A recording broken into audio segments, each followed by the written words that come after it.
gusto ko lang i-share na itong araw na to, busy na po ako sa pag-i-impake ng aking mga gamit. Okay? So, guys, tomorrow is my flight. So, ngayon pa lang, nag-i-impake na po ako. Ayan, katatapos ko lang po i-meet ang aking mga friend, ang aking co-vlogger, sila Kuya Habian, sila Ate Asusina. Ayan, kagagaling ko lang po, nakipagkita sa kanila. So, ayan, parang napakahigpit talaga ng aking schedule. Wala na akong pahalos, wala akong pahinga. Ayan, kahapon, kararating lang din namin. Kaya, ang gagawin ko na naman po ngayon, mag-i-impake na naman po ako. At hindi pa po ako naubusan ng aking mga bisita. Ayan, may bisita pa po ako dyan sa sala. Ayan, uminom pa sila doon. Hindi pa sila tapos. At, ayan, ako'y mag-i-impake na muna. Grabe. Parang hindi pa po ako sawa sa bakasyon ko. Pero, I need to, ano na po talaga, na makabalik na ako. Dahil may nag-antay na sa akin. Talagang ayaw nang pumayag na mag-extend yung bakasyon ko rito. Gusto dito man. Marami pa sana akong gustong gawin sa buhay ko. Kaso, ayan po, talagang hindi na talaga siguro pwede. Naka-check-in na po. Ayan, check-in na po ng partner ko ang aking flight tomorrow sa Philippine Airlines. Ayan, so, mag-i-impake na lang talaga ako. Wala na akong choice. Gusto ko pa mag-stay. Kaso hindi na pala pwede. Yan. Pero okay lang po. Masaya ako sa bakasyon ko na to. At least, nakasama ko po yung mother ko kahit po isang araw ko lang sila kasama. Pero ganun po talaga ang buhay.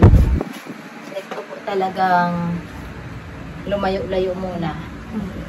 Kaya yun lang guys. Maya-maya. Ayan. Entertainin ko na naman yung mga bisita ko sa sala. Ayan, nandiyan pa sila. Mukhang nagtatagay-tagay sila doon sa sala. Ayan, ako'y busy-busy pa rito. Oh my gosh. Ganito talaga ang buhay. Ang buhay. Ayan. Puro gamit lang yan, sorry. Yes. Tapos nun sa kabila, puro gamit lang. Oo. Ano bang hugsado ng pagkatupikan? Yan na magulo. Basta yung lang yan, salpak-salpak, ganun ako.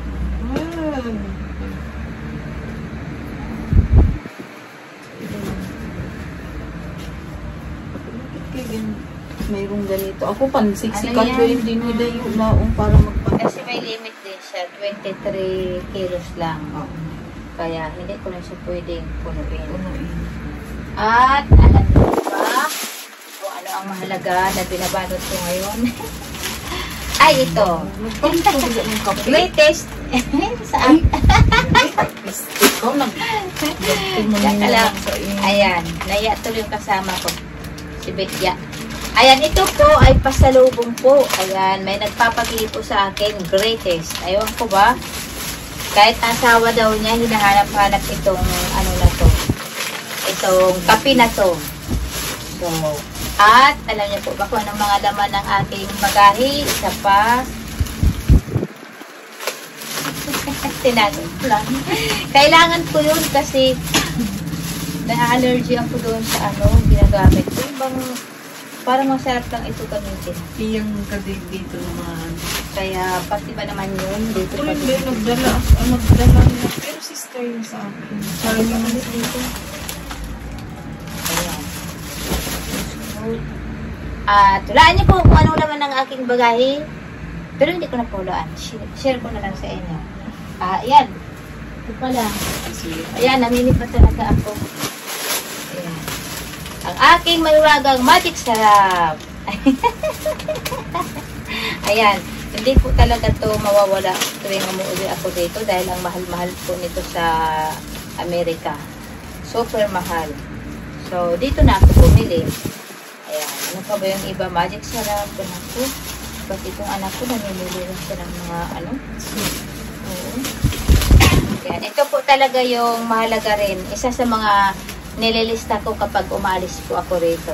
Ay, kapag umalis ako doon sa Amerika, ito po yung number 1 sa listahan ko, magic sarap.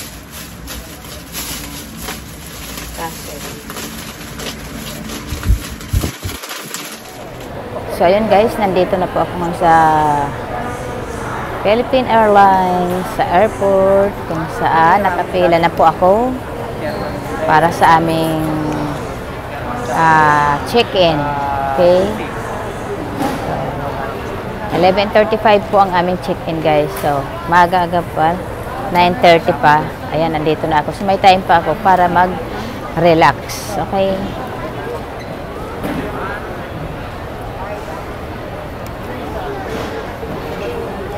Ang haba ng pila. Ayan. Pangalawang ano po to. Pangalawang check ulit.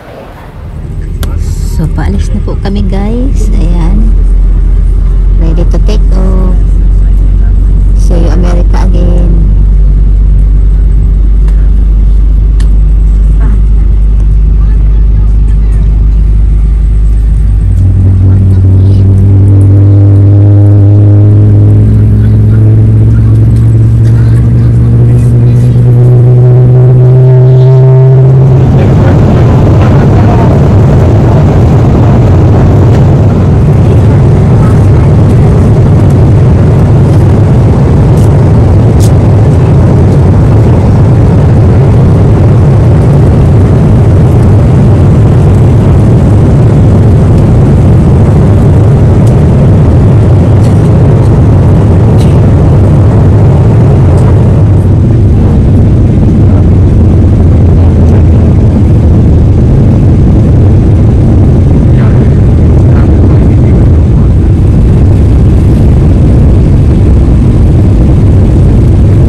So, ayun guys, nandito na po ako ngayon sa Southwest.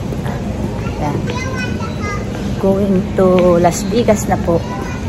Medyo napagod po ako dahil hindi po ako nakasakay ng bus.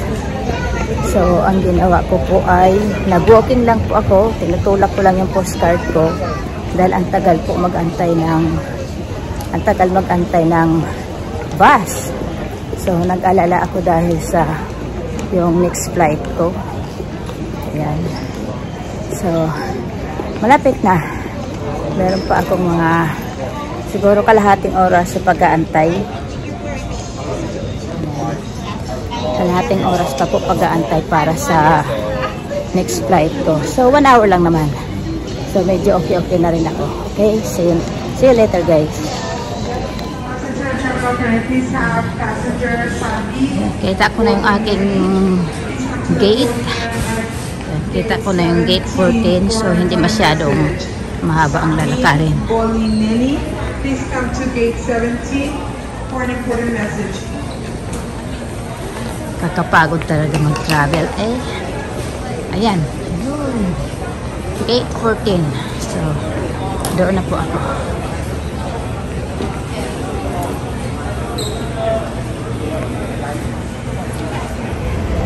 So, yun guys. Ayan, nakalabas na po ako ng plane. Ongoing na po ako guys sa luggage. Sa baggage claim. So, yung hubby ko noon ay nag-aantay na. Ayan. Malapit na po. Malapit na ako. Relax. Ayan. Mamaya makatulog na ako ng mahabang tulugan. So, 6 daw. Ayan. I'm sure nandoon yung asawa ko nag-aantay. Please report to the Centurion Lounge by B21 to identify in the property. Agent Brian Holloway. Please report to the Centurion Lounge by B1 to identify in your property.